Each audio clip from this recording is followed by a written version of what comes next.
আপনাদের মনের মধ্যে যে কি জিনিস লুকিয়ে আছে এইটা কেউ এখনো ভাবতে পারছে না। তারা যদি ক্ষমতায় আসে, নারীর অধিকার থাকবে না, মেয়েদের অধিকার থাকবে না, মেয়েরা আপনার অফিস আদালত রাজনীতি রাজনৈতিক দল কোনো জায়গায় তারা ভালো কোনো পথ পাবে না।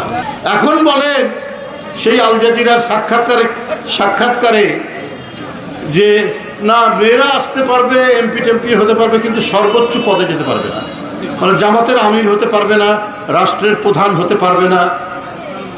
তো আপনারা, আমি শুনি যে অনেকের বাড়িতে বাড়িতে যান, এটা কি মহিলাদের অধিকার রক্ষার বিষয় হলো?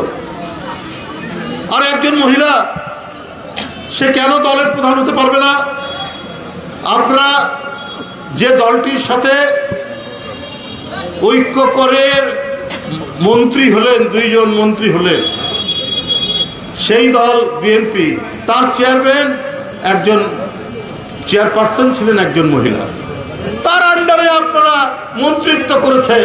এখন বলেন যে জামাতের আমির কখনো মহিলা হতে পারবে না। তারা আপনাদের এই যে কর্মকাণ্ড,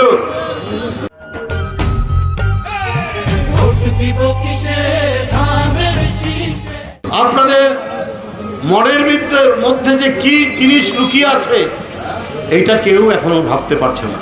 শুধু তারা মনে করে যে কোনোভাবে যদি আগে রাষ্ট্র ক্ষমতাটা পেয়ে নেই তারপরে দেখব। অর্থাৎ তারা যদি ক্ষমতায় আসে, নারীর অধিকার থাকবে না, মেয়েদের অধিকার থাকবে না, মেয়েরা আপনার অফিস আদালত রাজনীতি রাজনৈতিক দল কোনো জায়গায় তারা ভালো কোনো পথ পাবে না।